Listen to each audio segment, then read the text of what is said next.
soy Teodoro Quizás, editor de Peso Pluma. Primero les quiero dar las gracias por haberse tomado el tiempo de venir a la Casa de la Literatura un viernes a las 7:30 de la noche. El tráfico es espantoso, entonces de verdad apreciamos mucho que hayan venido. Yo voy a hablar un poco de la experiencia que hemos tenido nosotros como editores de la obra.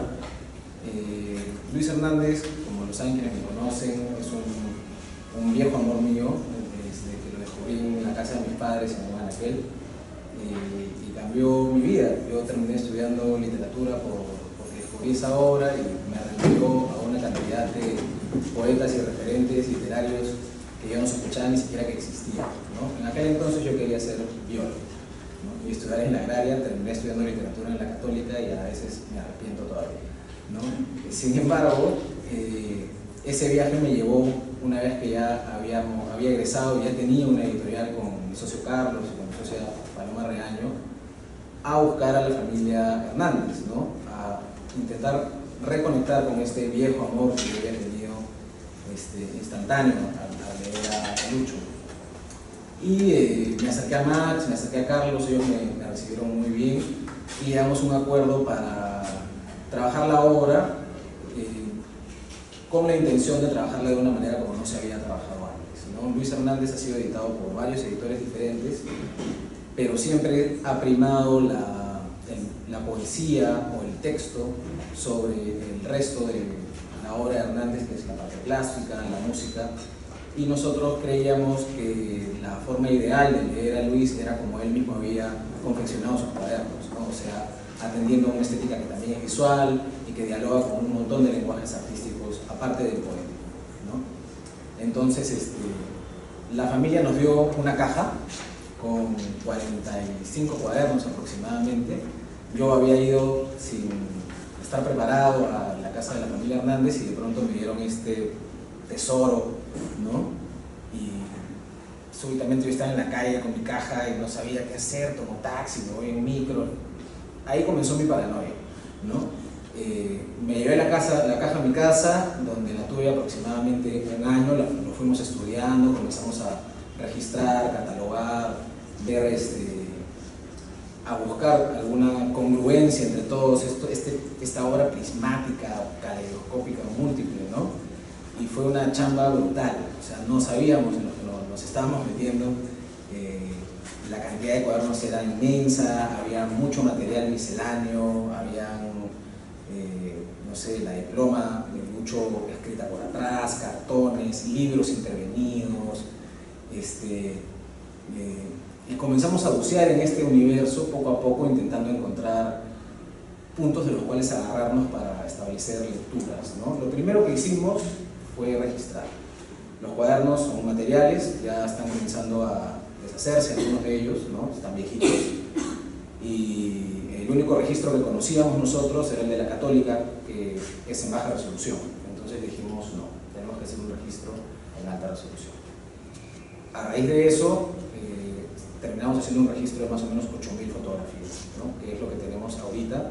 Hemos registrado todo lo que ha pasado por nuestras manos de Lucho, desde fotos hasta, no sé, en papeles, escritos, servilletas, todo lo que ha pasado por nuestras manos lo hemos registrado para que exista en formato digital para la posteridad, con la intención justamente de ponerlo en una web al alcance de la gente, ¿no? Que no necesites llegar al cuaderno para poder leer a Hernández o conocer un poco de él, sino que lo puedas encontrar en la web si quieres investigar sobre él, escribir sobre él, que puedas acceder a eso, ¿no?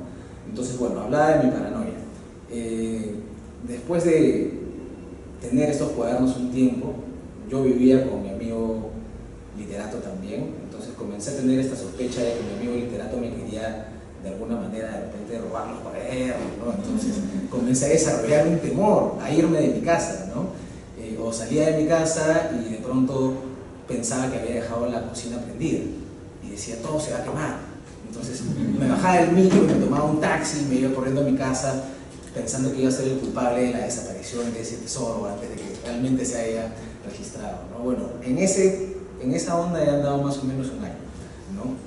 Luego la Casa de la Literatura se acercó a nosotros con la intención de hacer un homenaje y con mucho alivio les entregamos los cuadernos a ellos para que hagan la muestra, que si pueden visiten la que está arriba, ¿no? Es hermosa, han hecho un trabajo maravilloso. Pero bueno, esto me lleva al libro, ¿no? Después de darle vueltas a la obra, observarla, meternos a talleres de fotolibro, intentando descifrar cuál es la manera adecuada de editarlo, ¿no? Porque Vox Horizon es un libro de texto, la obra poética completa es un libro de texto. Decidimos que lo mejor que podíamos hacer era no darle tanta vuelta y sacarlo como él mismo había querido, ¿no? O sea, lo editamos a color, en versión facsimilar, y el resultado fue este pequeño cuaderno que elegimos entre los 45 que teníamos al alcance en ese momento, que se llama El Estanque Moteado, ¿no? ¿Por qué elegimos ese cuaderno? Después de revisar todos estos cuadernos que teníamos a la disposición nuestra, encontramos que en El Estanque Moteado habían dos cosas interesantes. Por un lado, un balance bacán de gráfica y de poesía, mucho uso de color, imágenes, pero también un desarrollo más o menos extensivo de una de las pequeñas obras de Hernández, uno de los pequeños textos en prosa, que es El Estanque Moteado. Cuando tú revisas los cuadernos de Hernández y no te acercas a una versión editada por un editor como Una Impecable Soledad, por ejemplo, que es algo que ha armado Edgar Ojara sobre la base de los cuadernos, te das cuenta de que estos cuadernos en realidad son un ejercicio de desperdigamiento, ¿no? O sea, hay un poco por acá, hay un poco por allá, tienes un capítulo de una cosa aquí, tienes otro capítulo de la misma cosa en otro lado, muchas veces tienes el mismo capítulo tal vez repetido incluso, ¿no? Este cuaderno en ese aspecto es distinto. Más o menos la mitad del cuaderno desarrolla El Estanque Moteado, que es una novela de misterio, siempre con el toque de Hernández, con humor, graciosa, ¿no? Disparatada, y tiene luego una primera mitad que, bueno, nosotros llamamos 6 canciones rusas, pero tiene más cosas, que es básicamente poesía a color, ¿no? Eso fue lo que nos animó, de cierta manera, a publicar primero el hecho de que era un cuaderno hermoso, lindo, y aparte que tenía un poco más de organicidad que los otros cuadernos, que creo que son para un lector hernandiano que ha explorado un poco más, ¿no? Y que ya quiere comenzar a establecer relaciones entre cuadernos. Este es como que el que consideramos el cuaderno ideal de entrada, ¿no? No sé si ustedes me imagino que están familiarizados con la obra, pero voy a leer un pequeño textito sobre el libro, ¿no? Para cerrar y paso a la gente más interesante que yo. El Estanque Moteado es un cuaderno ideal para internarse en el alucinado y nostálgico mundo poético de Luis Hernández, pues presenta una inusual organicidad y un buen balance entre gráfica y poesía. Fechado en 1974, escrito con plumones y lapicero, a colores y con tinta seca, desarrolla una larga sección de la novela homónima en la que seguimos los pasos de su personaje principal, el inspector, uno de los numerosos alter egos de Lucho, ¿no? También incluye la sección 6 canciones rusas, en homenaje a los grandes compositores rusos, y abunda en poemas de amor, historias clínicas, divertimentos y dibujos. Lo elegimos sobre un amplio conjunto de cuadernos del autor, lo que involucró un trabajo previo de revisión y catalogación. Para eso separamos los originales por temas y alter egos, señalamos sus rasgos diferenciadores, páginas rotas, collages, anotaciones de mano ajena, presencia de poemas de otros autores, etc., ¿no? Y fijamos datos clave como el número de páginas, el estado material y la fecha cuando era posible. En muchos casos no hemos logrado fechar los cuadernos. Luego registramos cada página en alta resolución, afinamos digitalmente los archivos y buscamos materiales que cumplieran con las características de una reproducción facsimilar. El cuaderno que presentamos hoy día, este de acá, es el resultado de las más cromáticas amanecidas. O sea, nos hemos amanecido 500 veces para que esto salga. Este trabajo lo hemos realizado bajo una lógica de la máxima fidelidad, procurando respetar el formato y las características del cuaderno original, manuscrito solo por la tira en 127 de sus 130 páginas. Solo hemos agregado 4 páginas, portadilla y página de créditos por ambos lados, ¿no? Para cumplir con las formalidades editoriales de la biblioteca, nos obligaron un poco a eso, pero desde mi punto de vista esas páginas son absolutamente prescindibles y pueden separarse, es anillado, yo las arrancaría, ¿ya? Sí, de verdad. De igual manera, decidimos respetar las señas particulares del cuaderno, replicando tapa y contratapa, páginas en blanco. El cuaderno tenía una página rota, entonces nosotros cada vez que vendemos un libro le rompemos su paginita manualmente para que te llegue con tu página también, e incluso detalles que podrían interpretarse a simple vista como pequeñas imperfecciones o fallas de imprenta, como el deterioro del papel que hemos buscado que se note, ¿no?, que esté viejo, o los botitos de color, ¿no? Entonces, así sin más, después de haberles dado una pequeña introducción a este hermoso cuaderno, le cedo la palabra a Carlos para que hable de cosas más inteligentes y más interesantes. Gracias.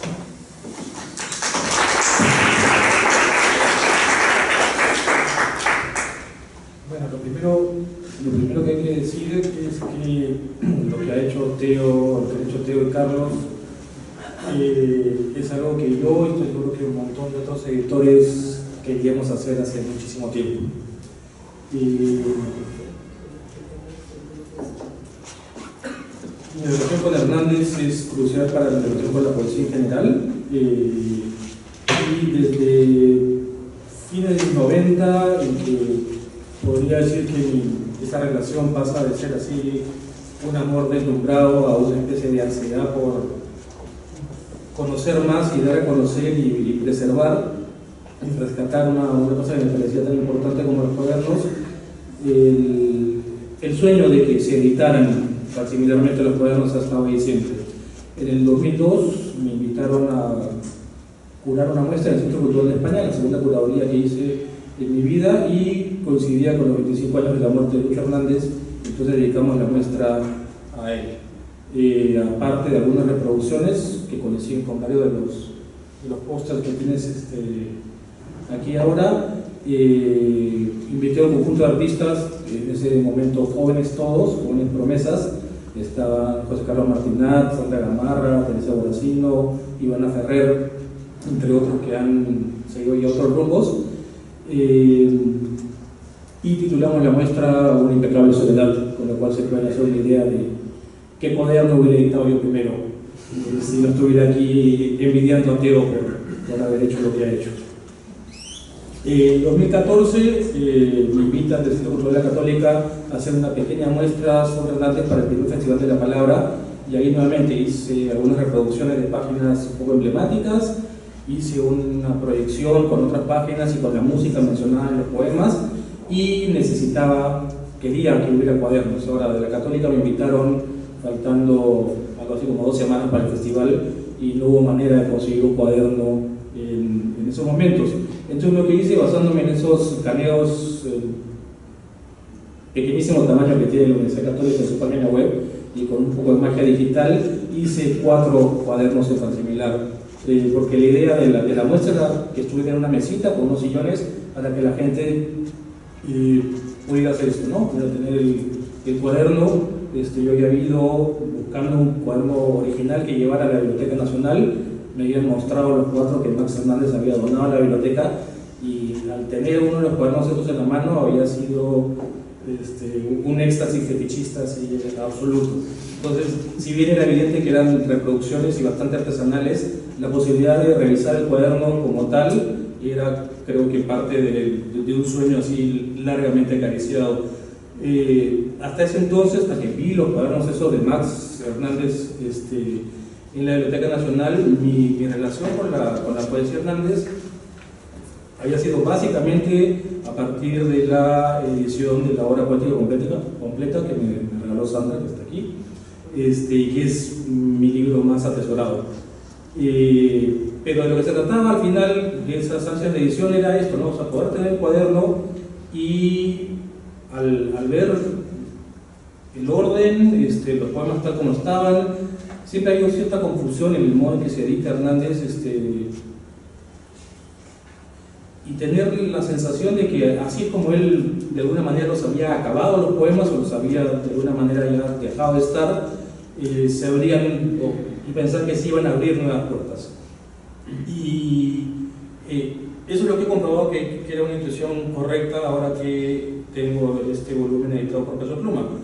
Leyendo El estanque moteado, creo que nos vemos enfrentados a los cuadernos en sí, y los avatares que ellos, como medio de difusión de la poesía de Lucho, implican, ¿no? Todavía creo que no sabemos suficiente sobre ¿Cómo lo distribuía? Sabemos que se lo regalaba a amigos, allegados, a veces a completos extraños, que a veces los dejaba en lugares para que alguien, sea quien sea, los encuentre. Pero más importante para la poesía de Hernández es que pudiéramos saber efectivamente cómo lo componía, ¿no? Qué hacía efectivamente Lucho, qué implicaba el cuaderno como espacio creativo a la hora de escribir. Creo que hay como dos escenarios que podemos imaginar. Calculo que la realidad está más o menos en medio de ambas. Una primera es pensar en el cuaderno como una suerte de formato final alternativo a la publicación. Todos saben, ¿no es cierto?, que Lucho deja de publicar porque se siente maltratado en la recepción de sus primeros poemarios. Y entonces el cuaderno se puede pensar como una especie de sucedáneo del libro publicado, un libro manual, artesanal, más íntimo, más privado, pero al final un libro terminado en cierta medida. El otro escenario, que es el que se parece más un poco, creo yo, a la realidad, que es un poco lo que mencionaba Teo hace un ratito, es pensar que esto era más como un diario, como una bitácora, en la que Lucho iba vertiendo un poco su creatividad, escribiendo de acuerdo a la necesidad, a la sensación del momento, al lugar en que estuviera, un poco por donde lo llevara el viento. Y en ese sentido me parece sumamente acertado que hayan editado El Estanque Moteado, porque este cuaderno da algunas pistas interesantes en ese sentido sobre el proceso creativo de Hernández. En primer lugar, lo identificamos el cuaderno como El Estanque Moteado, pero si ven el volumen, en el espacio donde debería ir el nombre o el título dice 6 canciones rusas, que son los primeros poemas que encontramos, y lo que dice El Estanque Moteado está más arriba, puesto entre los dibujos, lo que sugiere que fue puesto el título después, igual que la nouvelle está en la segunda, el último tercio del cuaderno. Al final del cuaderno igual también hay otra pista parecida, y es que se nos dice que El Estanque Moteado continúa en otro cuaderno. O sea, se le acabó el cuaderno, no podía ser algo tan planificado. Y hay además aquí dos poemas que son esenciales para entender un poco la creación, el modo en que la creación poética la abordaba Hernández, que se los leo. Y uno de ellos dice: una forma de escribir poesía es vivir epigrafiando. El otro: si supieras que en la poesía no hay orden ni desorden. Son dos de los poemas que están en la parte inicial del cuaderno, y ambos hablan de el modo en que Lucho Hernández de alguna manera comprendía su creación poética o su relación con la creación.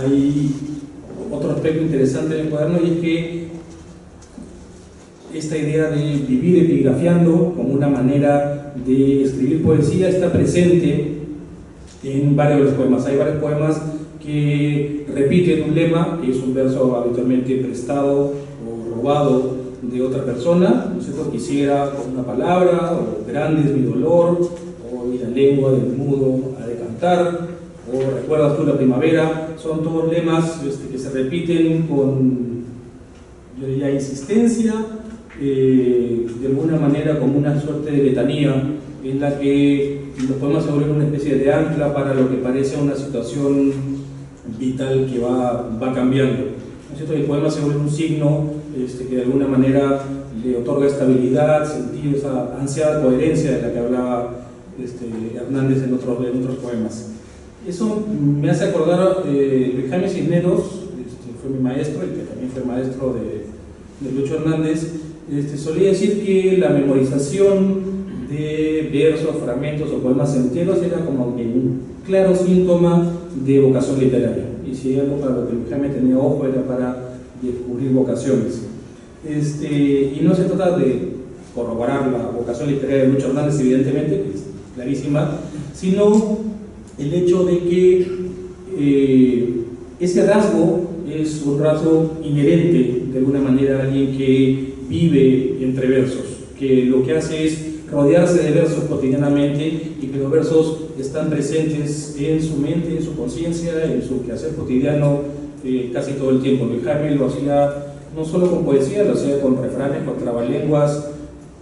Uno podía estar hablando con él y de pronto soltaba la muga, esto es un infante bohemio, así al aire, porque se le ocurría, porque le salía en el momento. Y algo así me imagino que estos versos de Hernández, que Lucho repetía y repite varias veces en este poemario y en otros, de alguna manera son interjecciones, son anclajes para circunstancias vitales determinadas, son salvavidas, son el modo en que la poesía le da coherencia a la existencia, a la vivencia. Son modos de nombrar un poco la realidad. Y en el poemario hay también una cita muy interesante a la concepción de la poesía de Martin Heidegger, que la leo tal cual. Lucho escribe, citando a Heidegger: poesía es la función del ser por la palabra de la boca. La poesía es dar nombres fundadores del ser y de la esencia de las cosas, y no es un decir cualquiera, sino precisamente aquel que por primigenia manera saca a la luz pública, esto es, a la conciencia, todo aquello de lo que después, en el lenguaje diario, hablamos nosotros con redichas y manoseadas palabras. Entonces, esa idea de nombrar primigenio, a través de la palabra, revelar una realidad, es lo que yo creo que Hernández hace al repetir, al tomar prestados estos versos que para él han sido precisamente una revelación, al leer a otros poetas.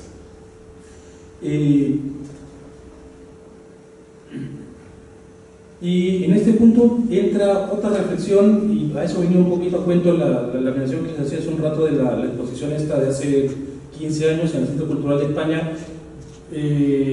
Cuando visiten la muestra, si que no la han visitado o si la han visitado, hay ahí una obra, estuvo en esa exposición, es una obra de Sandra Gamarra, pintora peruana que vive en Madrid hace muchísimo tiempo, de una trayectoria muy reconocida. Su obra está en la Tela y en el MoMA, en fin, es una rockstar de la pintura.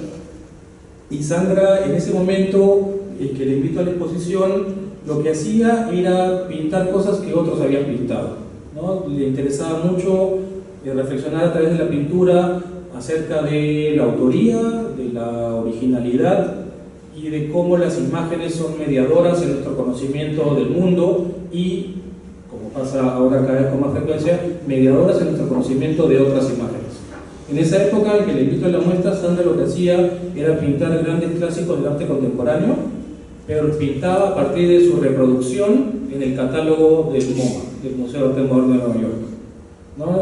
La serie se llamaba My Private MoMA, mi MoMA privado, y lo que hacía era reproducir las páginas del catálogo tal cual, aludiendo un poco graciosamente al modo en que ella había aprendido historia del arte en la Católica, y que no había cómo ver obras reales. Entonces uno aprendía a partir de fotocopias, de reproducciones en libros y de fotocopias de esos libros, con lo cual se imagina que la mediación hacia la imagen original era terrible. Y lo que hizo Sandra fue tomar una de las carátulas de uno de los cuadernos, en verdad es la portadilla interior en que dice Cuaderno de Poesía perteneciente a Luis Hernández, Industria Peruana, es Industria Peruana escrito por Pepe Lucho, y la reprodujo tal cual 6 veces. O sea, es la misma portadilla reproducida con una fidelidad hecha a mano sorprendente, y tituló la obra de estos 6 cuadritos iguales, idénticos, Introducción al plagio. Yo en la muestra les había pedido a los artistas que escogieran de todos los poemas que yo les había estado presentando como materia de inspiración, que escogieran uno que se relacionara especialmente con su trabajo, y Sandra escogió uno en que parte se dice, y leo: la poesía es un arte continuo, por eso plagio. Consérvame en la solitud de las costas abruptas y grises de los mares. Sin sol, más aún, creo en el plagio, y con el plagio creo. El poema continúa un poquito, pero esta idea del plagio como una forma de creación que retoma esta idea de una forma de escribir poesía y vivir epigrafiando, y que en esta especie de juego de espejos de los versos que se repiten, en la poesía de alguna manera no hay ni orden ni desorden, como decía el otro poema, me hizo recordar hace poco a otra figura importantísima y sorprendente para la época, que también está a caballo entre el mundo de la literatura y el mundo de las artes visuales, que es el mexicano Ulises Carrión.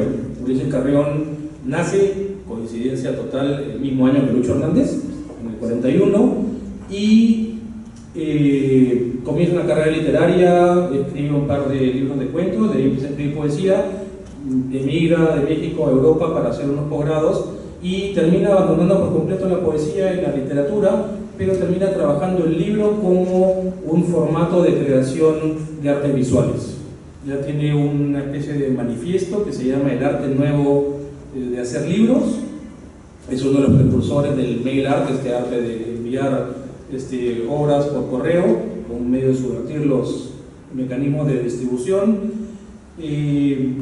Y en una exposición retrospectiva, la primera grande que se le hace a Luis Carrión, que se hizo el año pasado en el Museo de Arte Reina Sofía, se presentan unas cosas que son casi hernandianas. Leo un extracto de los textos de la muestra de Reina Sofía y dice: junto con sus actividades artísticas, Ulises Carrión desarrolló una amplia labor teórica en la que destaca su manifiesto El arte nuevo de hacer libros del año 75, que, aun siendo concebido con el objetivo de abrir nuevas vías para los escritores tradicionales, ejerció gran influencia en muchos jóvenes artistas visuales. Resulta curioso observar que las teorías de Ulises Carrión son casi literalmente precursoras de otras teorías del arte más recientes en el mundo digital del siglo XXI. Podríamos citar, por ejemplo, y aquí viene la coincidencia, su concepción del plagio como el punto de partida de la actividad creativa. En una especie de panfleto declaró: ¿por qué plagios? Porque en la larga enumeración hay demasiados libros, se tarda mucho en leer o escribir un libro, el arte no es propiedad privada, denotan el amor que se profesa al autor, ofrecen una segunda oportunidad de leer un libro, hacen innecesaria la lectura, no se prestan a interpretaciones psicológicas, no tienen fines utilitarios, carecen de valor comercial, son sencillos y absolutos, son bonitos. Fandango número 1, publicado en Maastricht en el año 73. Entonces, no hay cómo leer eso y no pensar en Luis Hernández. Obviamente, el modo en que Hernández aborda exactamente las mismas cosas, el plagio o la cita o el apropiacionismo, si usamos el término que se maneja en arte contemporáneo, la puesta en cuestión, que en Ulises Carrión puede ser muy subversiva y teórica, en Lucho quizás tiene otro carácter, pues la puesta en cuestión de la modalidad, el modo en que circula la literatura, que tiene que pasar a través de un editor, ¿no es cierto?, o una imprenta, el amor por la manualidad, involucrar al azar en la distribución, poner en tela de juicio la autoría, son una serie de, no diría preceptos, pero sí intuiciones de la discusión más contemporánea en arte, en artes visuales sobre todo. En literatura podríamos pensar que todo eso ya lo planteó Borges de alguna manera con su germen narra autor El Quijote, pero siento que en el ámbito literario no han tenido esas ideas un peso tan grande y una influencia tan fuerte como lo han tenido en el ámbito de las artes visuales.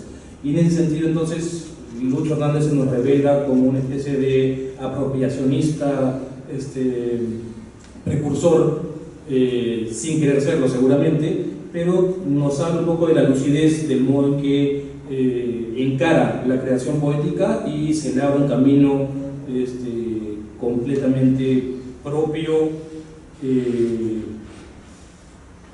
y de alguna manera inédito en el ámbito peruano ciertamente, pero en un ámbito más general, sin lugar a dudas. Entonces, todas estas cosas que surgen a partir de la reflexión de qué pasa cuando cambiamos el poemario impreso en tipografía por una cosa tan bonita como esta, es lo que me lleva nuevamente a celebrar, Teo, la iniciativa, el logro,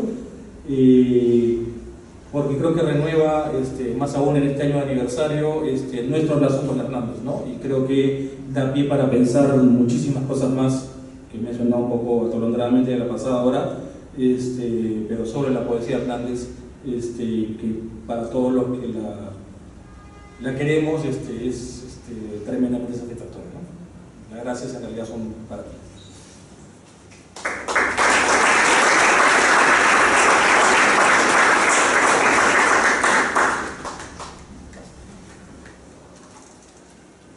Andrea, Javier, con ustedes. Buenas noches, muchas gracias por venir, muchas gracias Teo por la invitación. Bueno, yo voy a leer un texto breve que he preparado sobre mi lectura de este cuaderno, del cual me siento muy afortunada de tener. A contracorriente de la oficialidad literaria, la obra poética de Luis Hernández da inicio a una verdadera contracultura que surgió en medio de las inquietudes y movimientos de la década del 70 a nivel mundial. Su poesía retoma una línea conversacional que favorece el contacto directo con las calles de Lima, con los bares, con los cinemas, con la ciudad en sí, e incluye diversos elementos intertextuales y presenta, a su vez, una poética visual muy especial, al contar con caligrafías hermosas y llamativas. Esta propuesta se encuadra en la importante generación del 60, una generación en la que Luis Hernández destaca como uno de los poetas más originales y enigmáticos, entre otros grandes como César Calvo, Javier Heró, Antonio Cisneros y Rodolfo Nostroza. En esta breve presentación queremos presentar una lectura personal del cuaderno poemario que Peso Pluma ha tenido a bien publicar, teniendo como criterio prioritario su fidelidad con el original. Una fidelidad que rescata el alucinado y nostálgico mundo poético, como señala su editor, y que demuestra también un arduo trabajo de edición, selección, revisión y catalogación. Este cuaderno representa entonces una aventura doble, la del poeta que atraviesa su mundo y lo traduce en dibujos y versos, y la de los editores, que atraviesan dicho universo muchos años después, dejándonos al alcance de la mano un texto que cumple con máxima fidelidad las características del original, descentrando los objetivos originales del primer cuaderno, esta vez con las roturas, pequeñas imperfecciones y fallas de imprenta del original. Peso Pluma se encarga de echarle una mano a Luchito para que su hermoso trabajo se mantenga a contracorriente y siga siendo un cuaderno con caligrafías hermosas y dibujos asombrosos, pero esta vez reproducidos para que llegue a un público más amplio. Agradecemos, pues, los lectores y admiradores de la obra del poeta contar con este ejemplar hermoso y único, reproducido en un tiraje exacto para los amantes de la obra plástica y literaria de Hernández. Nuestra lectura del estanque moteado tiene dos partes. La primera espera reflejar las dos partes que constituyen este cuaderno. La primera responde a los textos y dibujos recopilados en 6 canciones rusas, los cuales son mucho más que 6, y la segunda se remite al texto narrativo, es decir, a la novela llamada El estanque moteado, que encontramos en la segunda mitad del cuaderno. Respecto de la primera parte, sobre la cual se va a centrar la mayor parte de nuestra presentación, proponemos no solo un análisis de las palabras, sino también de los dibujos que el poeta ha incorporado con el fin de proponer claves para lo que llamaremos una poética sensorial. Es decir, una poética en la que se involucran prioritariamente los sentidos del lector, incluyendo no solamente la vista, el oído y el tacto, sino también sobre todo otro, al que llamaremos, por no tener un mejor nombre, emotivo. El sentido emotivo será uno que se contacta con las emociones y sentimientos del lector directamente y que no usa otros sentidos para transmitirlas. Dicho más simplemente, uno que hablará de las emociones y sentimientos mismos, como el dolor, por ejemplo. Comencemos entonces por describir el arte poética de la poesía de Hernández en la primera gran parte de este poemario. Desde el rostro del cuaderno, la portada, como muchas de aquellas épocas presentadas por la editorial Atlas, encontramos 3 espacios diferentes entre sí: el Cristo Redentor en la frontera chileno-argentina, el Taj Mahal en la India y la Portada del Sol en el Perú. Estos 3 espacios reunidos en la portada del cuaderno, lo único que tienen en común es su importancia en la historia y geografía de 3 diferentes países. No obstante, Esta portada puede servirnos como una invitación a integrarnos a la forma como el poeta Luchito Hernández, expresa su universo poético, de modo unísono, incluyente, cargado de una belleza que trasciende tiempos y coordenadas espaciales. De otro lado, Hernández fue un poeta que viajaba a diversos lugares, fuera del Perú, por ejemplo Alemania, y dentro, a diversos lugares en Lima misma. Además, justamente cuando caían los toques de queda y era necesario portar con la libreta electoral, el poeta, también médico, transaba las fronteras de uno a otro toque con su estetoscopio, dejando claro que su prioridad era ayudar al enfermo más que cumplir con alguna regla política. Pero sucede algo más. La portada misma nos invita a adentrarnos en el estilo y la complejidad de la poética de Hernández, cuando recurre no solo a las 3 imágenes geográficas dispersas y distintas, sino cuando menciona otras 2 imágenes contrarias entre sí. Por un lado, el título nos remite a un estanque, un lugar donde el agua no se mueve ni circula, además un espacio silencioso, reflexivo. No obstante, al mismo tiempo aparece un subtítulo en la portada de la siguiente forma: 6 canciones rusas. La música, las canciones, son el movimiento, el sonido y su armonía. Entonces, mientras tenemos por un lado en el estanque el detenimiento y el silencio, tenemos al mismo tiempo la música moviéndose, jalándonos, trasladándonos a otros lugares, como a Rusia, por ejemplo. Podemos trasladar este movimiento que alude con la música al lúdico tratamiento que Hernández propone en el lenguaje per se de sus poemas. Por un lado, no solo la forma como los presenta, es decir, las palabras escritas en letras redondas o en colores hermosos igualmente llamativos, sino también el cruce del español con otros idiomas. Más allá de los epígrafes, veamos por ejemplo el segundo poema de la segunda parte: grande es mi dolor, en lo alto está sereno, lo contemplo, pues no me asusta. Ya imaginé the snow country. Y escrito originalmente, cortando la versificación, leemos no hell is lowest. El inglés irrumpe en la forma y en el contenido inicial de las palabras y produce un movimiento semejante al bamboleo de una barca en el mar, el ir y el venir, armonioso en su desorden, bello en su caos. Luego de ese poema, inmediatamente, como sabiendo de su interrupción, el poeta exclama: si supieras que en la poesía no hay orden ni desorden, y deja el verso sin puntos que terminen, sino más bien esparciendo la letra N en un garabato, en una curva que apunta hacia alguna estrella al norte del cuaderno. Y además, certificando sus versos y corroborando de alguna forma nuestra observación sobre la sensación de bamboleo, dibuja un barco en el mar, un barco que se mueve porque emana humo. Es posible entonces un diálogo entre un poema y otro, no solo por la temática, sino por lo que dicen entre líneas. En ese caso, ambos poemas aluden, de una u otra forma, al caos y a su belleza, al movimiento, al ruido, como el barco que navega en el mar, justamente apelando a la sensación que se da en el poema anterior, sensación materializada en la imagen del barco que se mueve, que avanza en el poema mismo. En los siguientes poemas el tono lúdico se mantiene, no obstante, comienza a tomar primacía otro elemento no tan comentado sobre la poética de Hernández: su dolor. En este momento encontramos que aparece el sentido emotivo de su poética. Sobre el dolor ya había hablado antes el poeta. Páginas atrás había escrito en letras negras: me voy a otro lugar, y si la tristeza me alcanza, me cubriré con el agua de la mar, y no he jamás de morir, y no he jamás.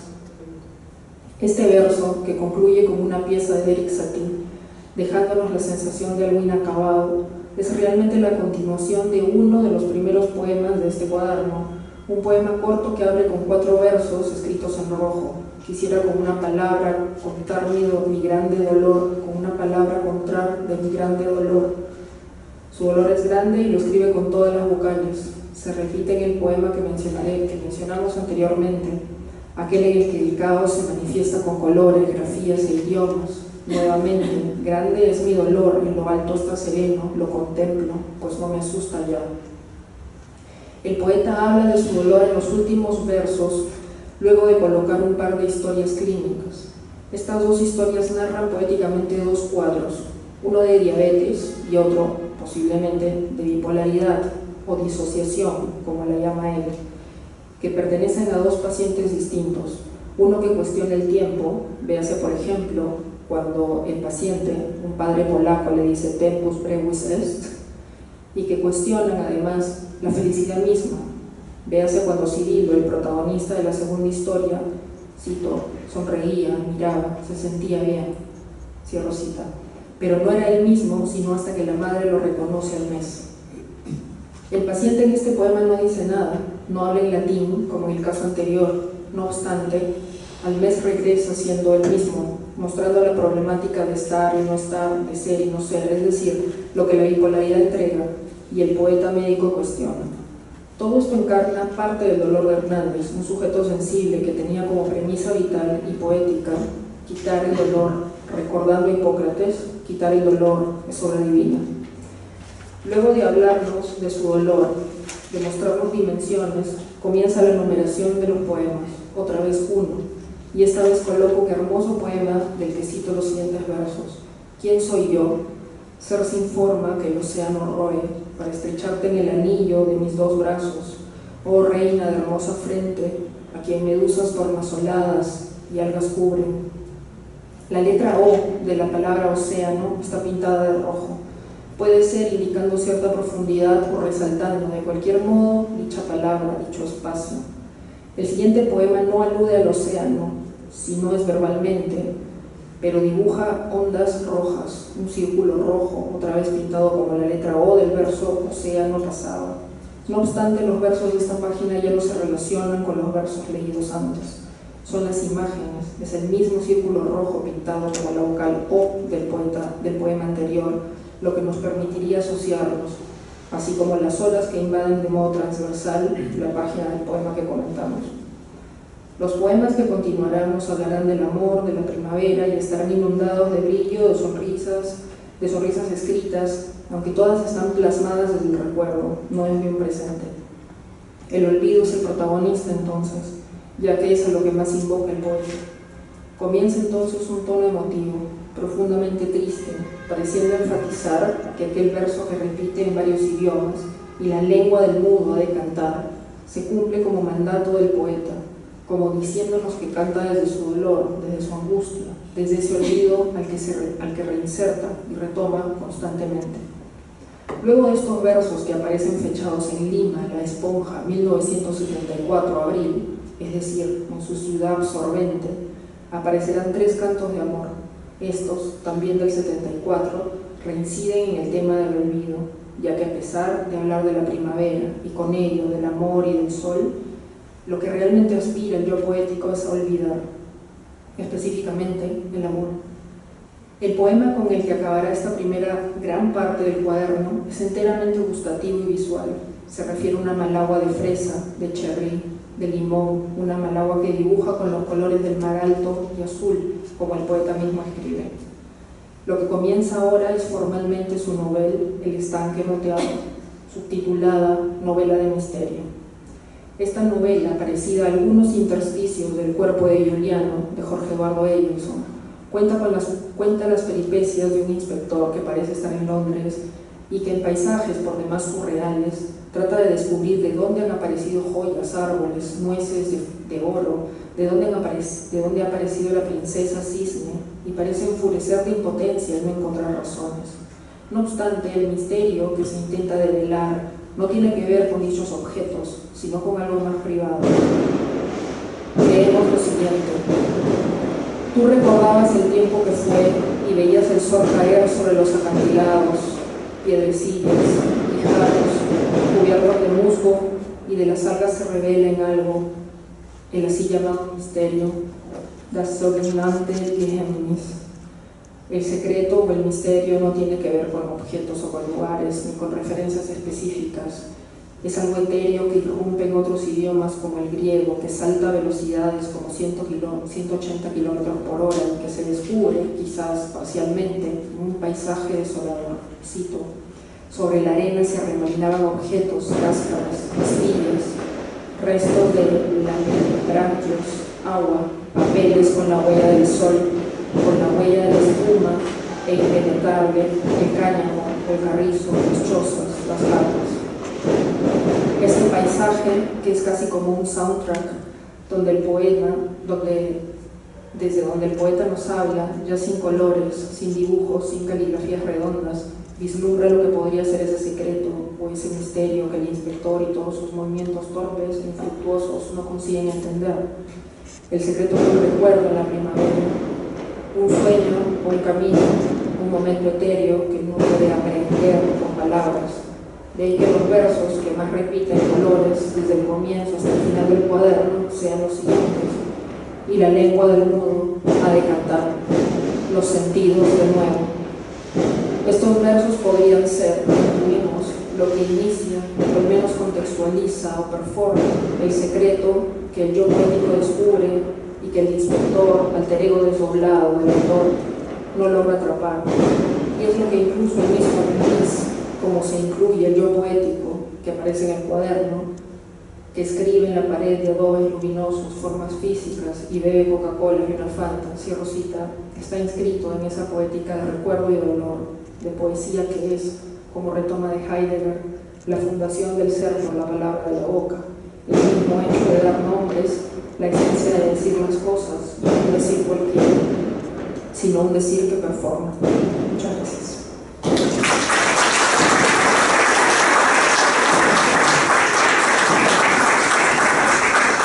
Bueno, hemos escuchado tres opiniones: la mía como editor, Andrea, que es poeta, Carlos, también gran fetichista de Hernández, y por último hemos invitado a Iván Larco, que es un amigo de Lucho en la juventud, ¿no?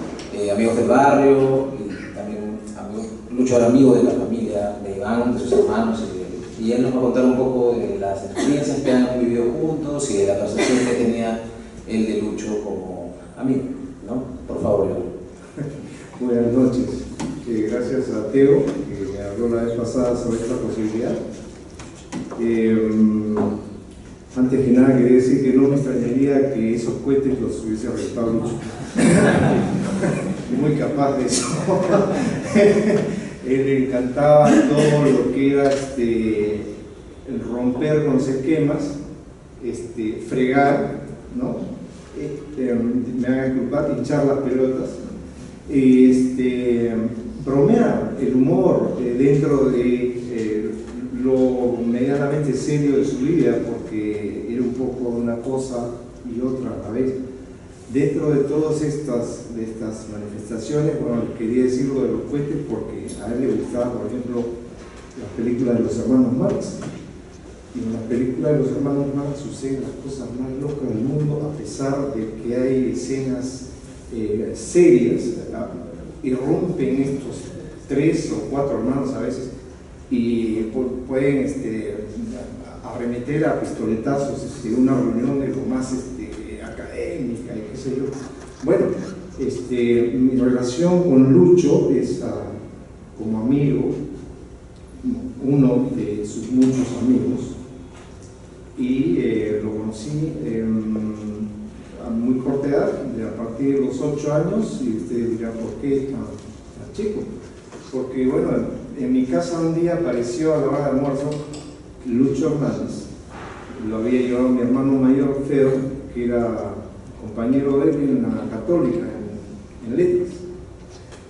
Y apareció en la casa con su marco de lentes sumamente grueso, era un clásico nerd. En esa época, estoy hablando del 58, 59, por ahí. Y rápidamente encajó en la casa de una forma muy especial porque le gustaba la música clásica, que le gustaba en la casa, había discos, se hablaba de eso, la literatura, que a mi padre le gustaba, bueno, los hermanos y mis hermanos solían hablar de eso en la sobremesa de los almuerzos. Los toros, va a decir la fiesta de toros, la taurina, los toreros, hablar del toro, hablar de la suerte de matar, el capote, la muleta y bueno, sin fin de cosas, y otras cosas más, ¿no? Diversas locuras. Aparte, también era parte de un grupo entre hermanos y amigos de los hermanos, en los cuales se preparaban, por ejemplo, a estudiar, se encerraban en el escritorio y en los intermedios iban a otro cuarto donde jugaban una partida de Monopolio que quedaba interrumpida bajo llave, que se encargaba mi madre, que era la más confiable, y bueno, se volvía a reanudar al día siguiente o a los 2 días, según fuese lo permitido, si estuviesen con mucha premura con esto de estos exámenes y cosas. Desde esa época yo quiero hablarles un poco y quiero aclararles que les voy a hablar como amigo, no como un especialista en su obra, si bien he sido partícipe de leer, ver y a veces testigo de la pintura o del diseño de algunos de sus cuadernos, no de todo, porque él no era una persona, por ejemplo, que si estábamos en la playa, de Herradura en este caso, y acá está testigo Manuel Luján, un gran amigo también de Lucho y médico también, como él, donde Lucho iba a la playa pero no escribía nada en la playa, no era el poeta típico que se sentaba y veía el mar al futuro, no, era lo más informal en eso, y probablemente, como a veces él puede describirlo en una de sus poesías, solitarios son los actos del poeta, como son los del amor y la muerte, ¿no es cierto? Una poesía antigua, donde creo que es parte de su quehacer. A veces yo era testigo, como otros amigos más, muchos, del momento en que él escribía, o en un acto que ha sido presentado ahí en esta gran sala donde está la exposición de Lucho. Hay un rollo muy largo que es escrito en combinación o en complicidad o en armonía con Omar Aramayo y diversas personas que ya no me acuerdo, yo estaba ahí y ya no me acuerdo absolutamente nada, pero sí me acuerdo de este gran rollo donde él sí ha hecho y se distingue particularmente por su grafía, por el tipo que tenía muy bonitas letras desde la época en que escribía con pluma fuente, ¿no? Con tinta líquida. Destaca particularmente eso, pero básicamente nunca fui testigo así de un desarrollo total de una poesía de Lucho. Yo creo que ese era un acto muy personal. Lo que voy a hablar, aparte de algunas experiencias con Lucho, es básicamente algo que habíamos conversado con Teo, que era su relación, esa relación profunda de Lucho con la música.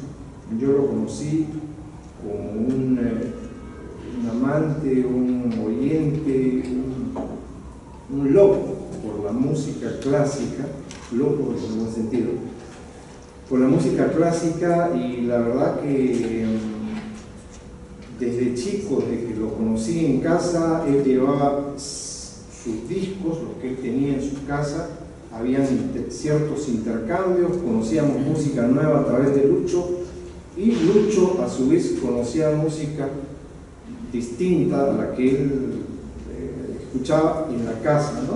Música que tenía mi padre o algunos de mis hermanos.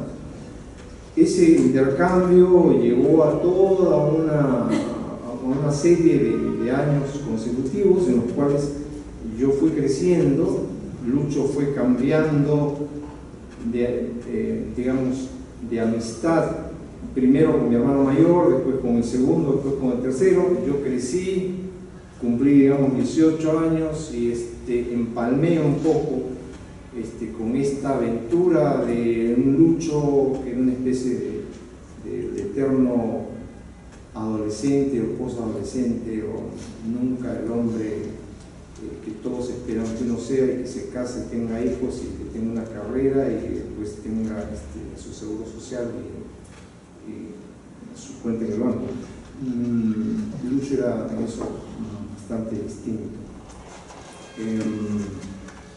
La música que le gustaba a Lucho en principio, la que yo me acuerdo, que eso es algo que hay que recalcar, es una música clásica, la música culta que llaman en otros lados, los alemanes, Beethoven, Brahms, Bach, los austríacos, como podría ser Mozart, Schubert, Bruckner posteriormente. Después él vino con la locura de Alemania, cuando regresó de su viaje a Alemania, para comenzar, aparte que hablaba en alemán y ya nos tenía podridos a todos, trajo la novedad de Mahler, Gustav Mahler, ¿no? El gran sinfonista austríaco bohemio. Bueno, fue la revelación, una de las grandes revelaciones. Después también se entró en el tema de Anton Bruckner, que también era otro gran sinfonista, un predecesor de Mahler.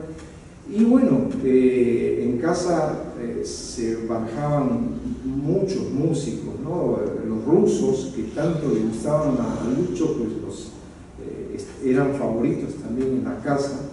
El grupo de los 5, Baraklev, Cui, Rimsky-Korsakov, Borodin y Mussorgsky, ¿no es cierto?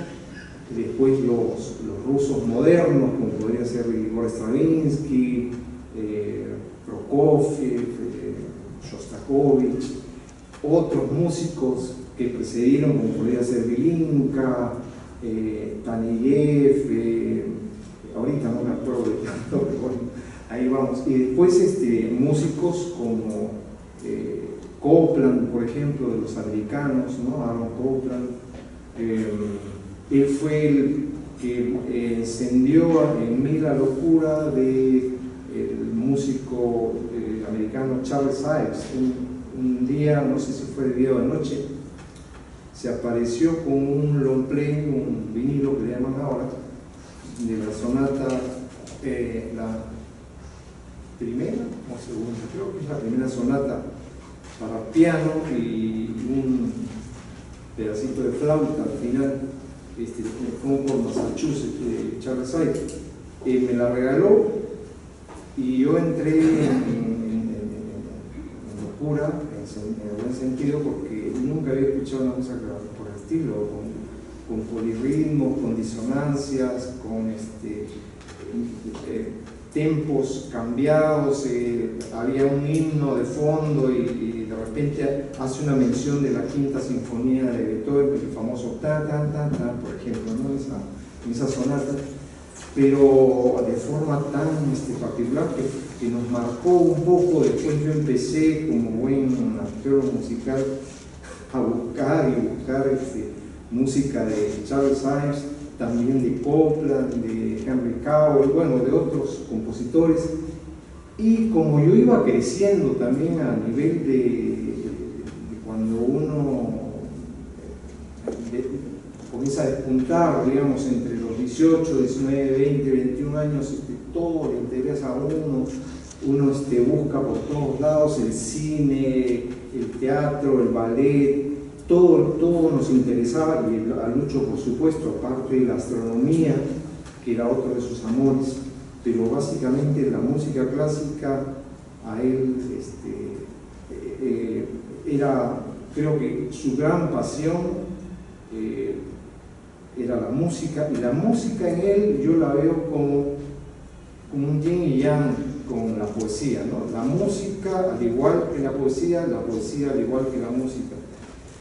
Y la música, como ustedes bien saben, se relaciona con la poesía. ¿Por qué? Porque tiene ritmo, ¿no?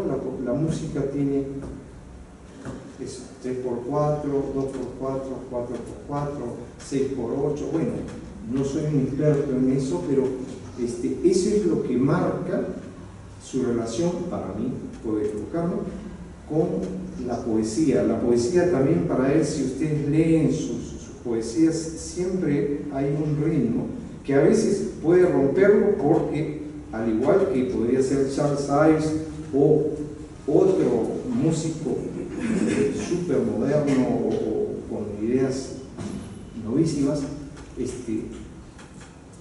basta que haya una regla para que haya algo que la rompa, ¿no es cierto? Entonces, yo veo a Lucho muy emparentado, muy ligado a la poesía, porque él es eso, él es un músico, es un poeta, o es un poeta y un músico, las dos cosas. A la vez, conocí a Lucho también como intérprete. Él tenía en su casa, 6 de agosto, y Manuel Luján puede corroborar, porque él también ha tocado con Lucho en su casa. Lucho tenía un clarinete marca Selmer y tenía varias obras en las cuales él, digamos que practicaba. No era un virtuoso, pero tenía mucho sentido musical. En el clarinete a mí me parecía que le ponía mucho, lo que ahora le llaman feeling, mucho sentimiento, interpretaba muy bien la intención del autor. Y les cuento que en esa época él tenía una partitura que está expuesta en la exposición de Lucho acá en la Casa de la Literatura Peruana, que es el concierto para clarinete de Gerald Finzi, un compositor inglés, que yo jamás había escuchado, pero tenía la partitura original y él tocaba el inicio, pero el solo, porque no había orquesta que lo acompañase. Me acuerdo de la melodía que demoré mucho tiempo en conseguir, hace relativamente unos 10 o 12 años atrás, conseguí un CD con concierto. Ahora el concierto para clarinete y orquesta de Gerald Finzi es bastante conocido, y llegaba y con él, y me acuerdo estaba Manuel Luján aquí presente. Había una pieza que le gustaba ver muchísimo de Gerald Finzi, que la consiguió, y yo como imitador de Lucho, porque a veces él compraba un disco que me gustaba tanto que yo lo compraba también, ¿no? Fue Dies Natalis, que es una especie de oratorio del mismo Gerald Finzi, con una música realmente extraordinaria, maravillosa. Se lo recomiendo que lo escuchen algún día.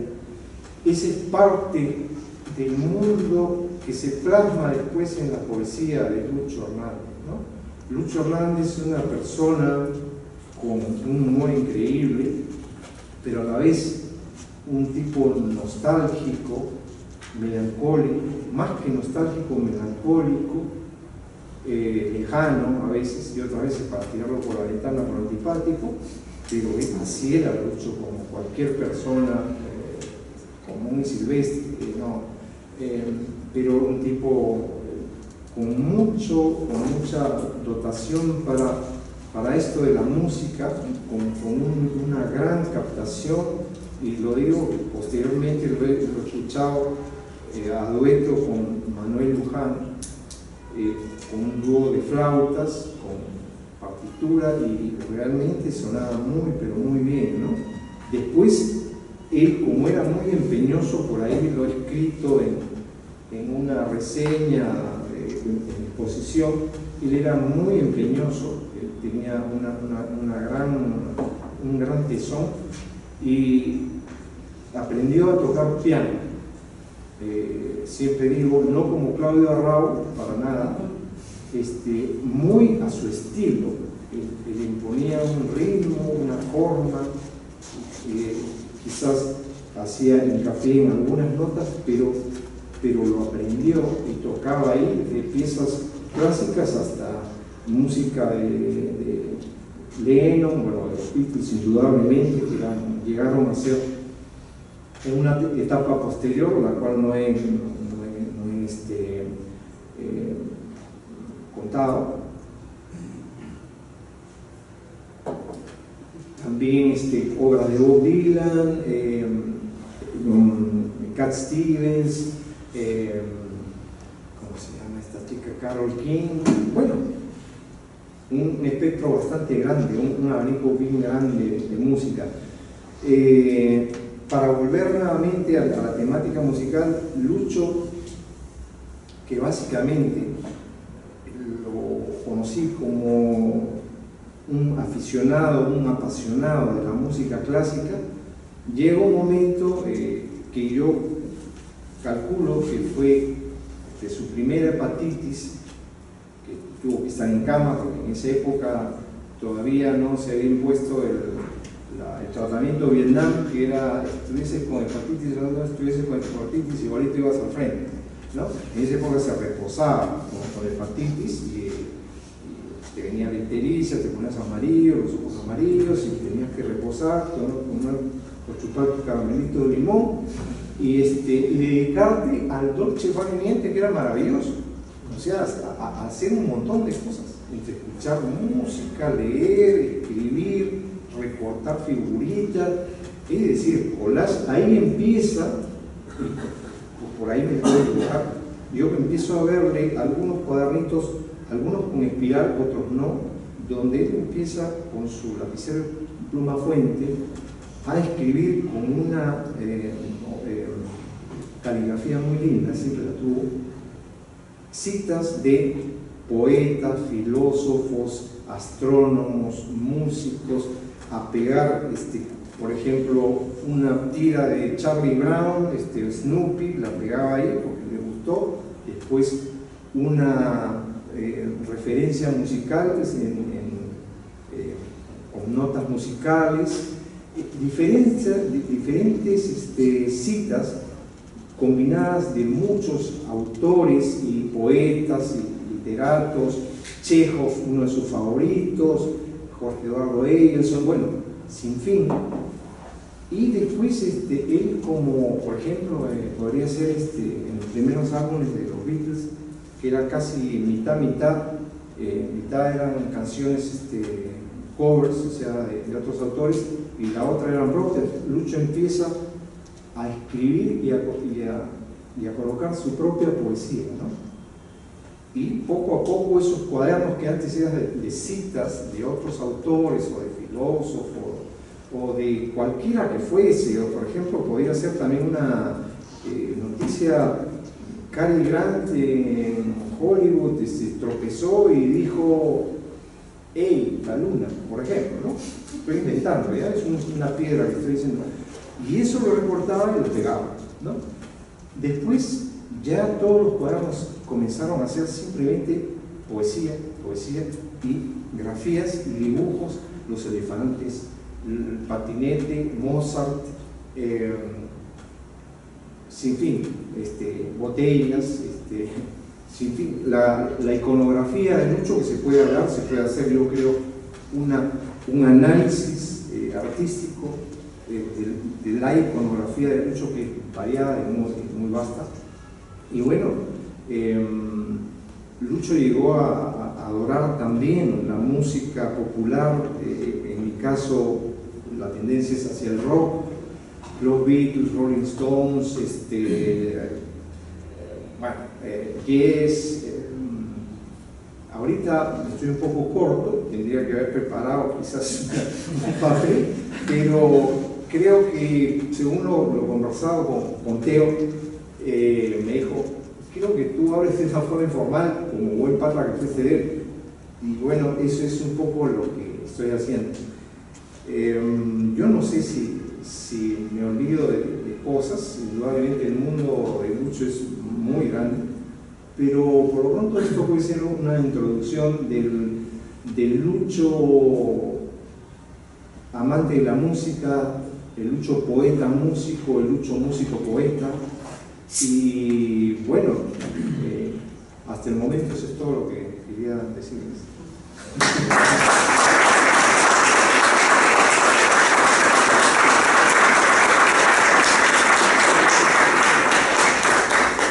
No sé si alguien tiene una preguntita por ahí. Sí, como no, una noche espléndida, pero redondearíamos quizás con las palabras de Manuel Luján, que ha sido permanentemente citado, leído.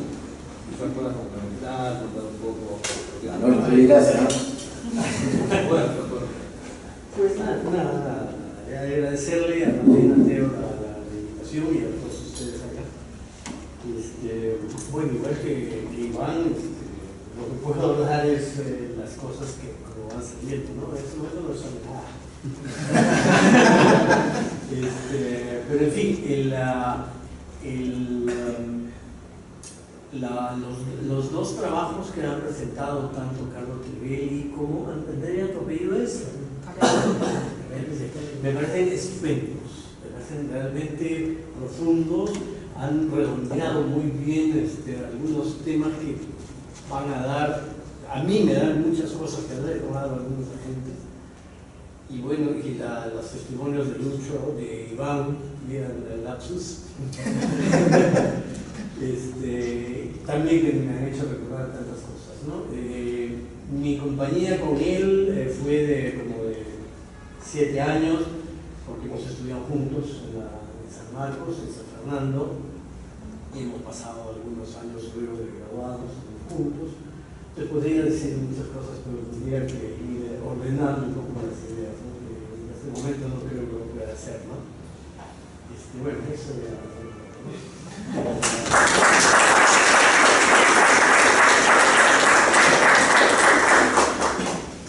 ¿Otra pregunta por ahí? Nada. Bueno, entonces damos por concluida esta presentación en torno a Luis Hernández. Yo quiero igual anotar una cosa que me comentó Iván el día que nos juntamos, nos tomamos un café y nos pasamos 4 horas conversando, y tiene que ver con la cantidad de los cuadernos, ¿no? Es uno de los temas que se suele preguntar a la gente: ¿cuántos cuadernos hizo Lucho? Nosotros como Profesor Pluma llegamos a tener en nuestro poder alrededor de 45 o 50, ¿no? Edgar Ojara, que lo ha estudiado mucho y él enseña en la Universidad de Washington en Seattle, dice que ha recolectado y registrado 93, o sea, un montón, ¿no? Pero ese día, conversando con Iván me mencionó que él tenía como 25 cuadernos, que en algún momento también los prestó. Con Lucho es difícil, con la obra de Lucho, si tú prestas eso probablemente no vuelva, ¿no? No, ya no tengo nada. Entonces, claro, ¿no? Entonces fue víctima de una de esas vivezas, digamos, ¿no? Y él me mencionaba que si él tenía 25 cuadernos y su amigo tal tenía 25 más y el otro tenía 15, el conteo, el cálculo está entre unos 150 y 200 cuadernos, ¿no? Nosotros hemos logrado registrar 50, o sea que imagínense todo el trabajo que hay todavía por hacer, toda esta casa de detectives que hay por hacer con todo este material maravilloso. Siguen apareciendo cuadernos, hemos encontrado cuadernos inéditos, papeles escritos, libros intervenidos. Entonces, si les gusta Luis Hernández y esto les parece bacán, bueno, este es solamente un comienzo para lo que esperamos poder hacer más adelante. Y si alguno tiene un cuaderno, nos lo pasa para registrarlo y si lo devolvemos, así lo devolvemos. Y les agradezco mucho que hayan venido. Quiero agradecerle a Milagros por habernos dado este espacio maravilloso que es la Casa de la Literatura, a Manuel, a Iván, a Carlos, a Andrea, que se han tomado el tiempo de venir, algunos en Metropolitano, otros en taxi, ¿no? El tráfico terrible, pero qué bonito que nos hayamos juntado para celebrar a una persona que de distintas maneras nos ha tocado a todos con su poesía, que es el legado más bello que puede dejar, ¿no? Entonces, gracias.